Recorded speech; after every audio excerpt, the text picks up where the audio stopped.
किसी भी घर में फर्नीचर बने, मैं गारंटी लेता हूं कि इतनी बहुत बड़ी गारंटी नहीं, लेकिन एक ढंग से एक बात आपको बताता हूं, कपाट बन जाएगा, पलंग बन जाएगा, किचन बन जाएगा, सब कुछ बन जाएगा, लेकिन सोफा लास्ट में आने में और 1 साल लगेगा। घर में पर्दे लटकाने और सोफा लाना, ये अंतिम कहानी फर्नीचर की होती है, जो कि बड़ी मुश्किल से पूरी होती है। नहीं, सब तो सो गए।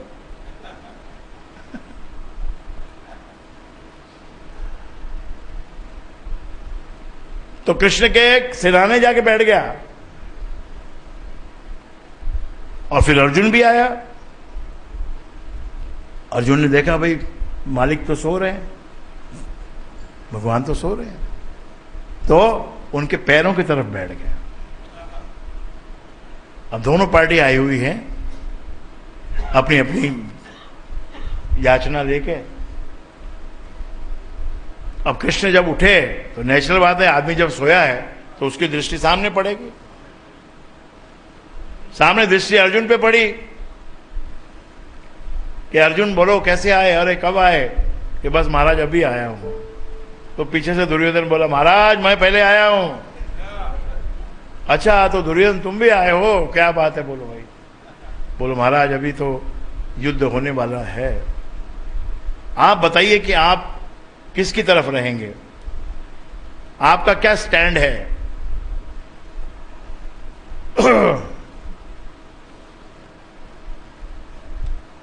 अभी तक आप निर्दलीय हैं, आपने कोई पार्टी का नाम, कोई वो ठप्पा कोई अपने ऊपर लगाया नहीं है, तो आप ये किसकी तरफ जाएंगे? तो कृष्ण ने कहा कि देखो मेरे पास, मैं अपनी सेना को एक तरफ करता हूं और एक तरफ मैं रहता हूं। अभी आप ये बात ध्यान से सुनिए कि किसके पास है शक्ति। वो वृक्ष की डालियों में शक्ति है कि वृक्ष के मूल में शक्ति है? जब हमको शक्ति चाहिए, हमको कहीं से नहीं मिलने वाली है, तो फिर वो शक्ति हमको वो राम नाम के मूल से मिलेगी।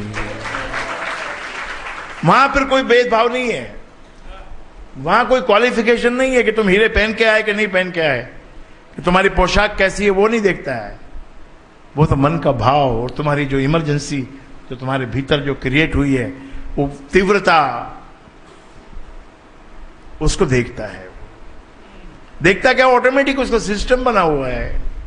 तुम जितनी तीव्रता से उसको पुकारते हो, उससे ज्यादा तीव्रता से वो आता है, और जितना समय होता है उसके अनुसार वो उससे वाहन पे बैठ के आता है। हालांकि गरुड़ बहुत फास्ट चलता है, लेकिन कभी कभी गरुड़ भी उसको स्लो लगता है, तब गरुड़ को छोड़ देता है और क्षण मात्र में प्रकट होता है। कहा मेरी पूरी सेना जो नारायणी सेना है, सतरंगी सेना, नवरंगी सेना एक तरफ, और एक तरफ मैं कृष्ण अकेला हूं। फिर भी बात वजनदारी रही कृष्ण की, उसको और हल्का कर दिया कृष्ण ने कि सेना एक तरफ और मैं एक तरफ, और मेरा यह भी प्रण रहेगा कि मैं शस्त्र नहीं उठाऊंगा, मैं युद्ध नहीं करूंगा। अब बोलो क्या चाहिए? पहले चांस अर्जुन को दिया कि अर्जुन तुम मांगो। अर्जुन ने कहा, दुर्योधन ने कहा महाराज मैं पहले आया। तो अर्जुन ने कहा पहले इनको ही मांगने दो, कोई बात नहीं, ठीक है। प्रसन्न हो गया, फेवर में आ गई बात। पहला वरदान मांगने का चांस उसको मिल गया। दुर्योधन को हम तो जो चाहिए मांग लो, चाहे कृष्ण को मांग लो, चाहे सेना को मांग लो, कि महाराज आप एक बात पक्की बोल रहे हैं ना कि शस्त्र नहीं उठाएंगे? क्योंकि अगर आप शस्त्र उठाएंगे तो फिर मैं सोचता हूं कि आपको लूं, लेकिन आप तो बोल चुके हो कि शस्त्र नहीं उठाएंगे। पक्का है ना ये बात कि हाँ ये बात पक्की है, मैं शस्त्र नहीं उठाऊंगा? तो फिर ठीक है, फिर आप जाओ अर्जुन की तरफ और इस सेना को मेरी तरफ रहने दो। ये तो हो गया फैसला। जो एक पार्टी बची थी उसका फैसला हो गया। और भी बड़े बड़े कोई कोई योद्धा अभी उनका फैसला नहीं हुआ था, जो ना तो कृष्ण की सेना में थे, ना वो दुर्योधन की सेना में थे, इंडिपेंडेंट थे। ऐसा एक इंडिपेंडेंट था बर्बरिक, जो अर्जुन से भी ज्यादा धनुष चलाने में बहुत ही निपुण था। तो उसका मन था दुर्योधन की तरफ जाने का, और तीर अंदाजी उसकी ऐसी थी कि उसको कृष्ण भगवान रास्ते में मिले, क्योंकि उस कृष्ण भगवान को मालूम था कि ये एक ऐसा योद्धा है कि एक अगर उस तरफ चला गया तो ये भारी पड़ेगा। गुरु बनाने के बाद यही तो होता है, गुरु पहले तुमको बोलता है भाई इसका ध्यान कर, ये तेरे को भारी पड़ेगा। गुरु कभी कोई बात बता दे, कोई बात बोले कि ये चीज भारी पड़ेगी, तो उस बात को अपनी शक्ति से मत टाल देना, सुन लेना उस बात को। गुरु जानता है तेरी क्या शक्ति है।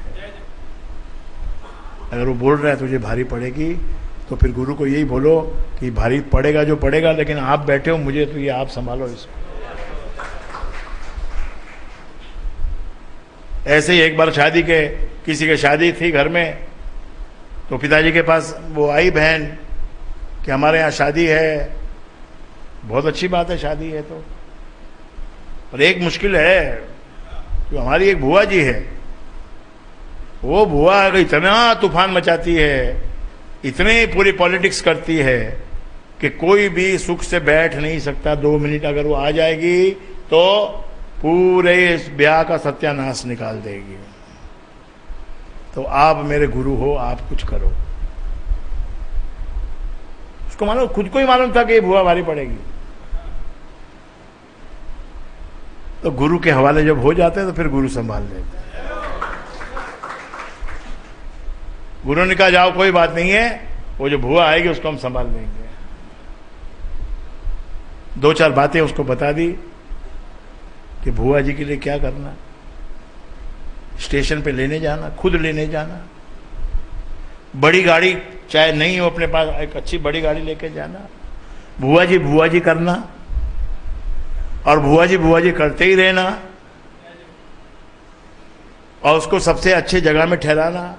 उसको दिन में दूसरों को 4 बार पूछना कि भोजन कब करेंगी, उसको 40 बार पूछना कि बुआ जी लाऊं बादाम, बुआ जी लाऊं काजू, बुआ जी लाऊं तेरे लिए कुछ शरबत लाऊं, मिल्क शेक लाऊं, स्ट्रॉबेरी शेक लाऊं, अरे मैंगो शेक लाऊं, श्रीखंड लाऊं।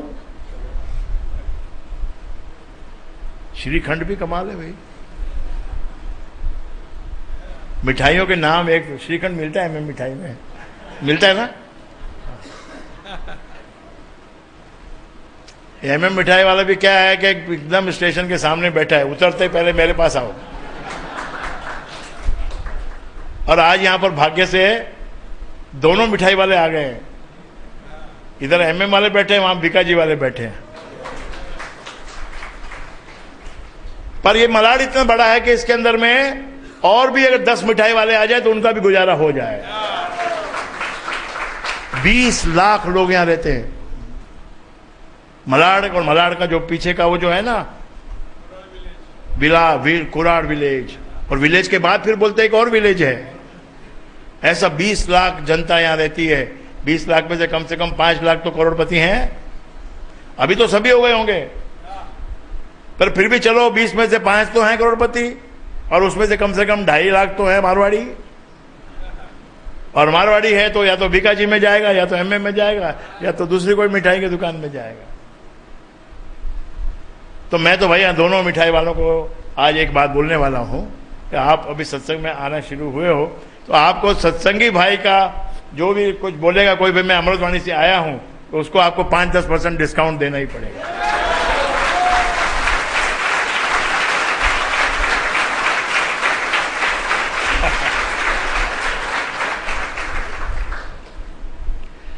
और लेकिन हमको एक तकलीफ हो गई है, जब से ये भिखाजी इधर आया है, हम तो पहले कभी मिठाई कोई किसी की एक्सेप्ट ही नहीं करते, किसी भी। फिर भी कोई बोलता है भाई आज मेरा जन्मदिन है, तो कोई चॉकलेट ले आता है। पहले कोई चॉकलेट लाता था, फिर कोई शादी है तो कोई मिठाई का डब्बा कहीं से जाके लेके आता था, दूर से जूह से, तो इनकन्वीनियंट होता था, तो कभी लाया कभी नहीं लाया। लेकिन जब से भिखाजी आया है, तब से हर शनिवार को हर एक आदमी भिखाजी लेके आता है।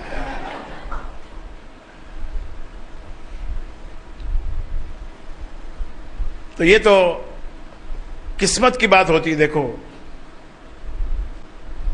किसी न किसी बहाने से, किसी न किसी कारण से इतने सालों से यहां है ये, कितनी बार इनसे बात भी हुई कि भाई आप आना सत्संग में, लेकिन नहीं बना संयोग, और अब संयोग अपने आप बन गया है ना। जब परमात्मा बुलाता तो ही आदमी आ सकता है, वरना आ नहीं सकता। तो फैसला हो गया भाई, कृष्ण भगवान एक तरफ, सेना एक तरफ, भीष्म पितामह उस तरफ, द्रोणाचार्य उस तरफ, कृपाचार्य उस तरफ।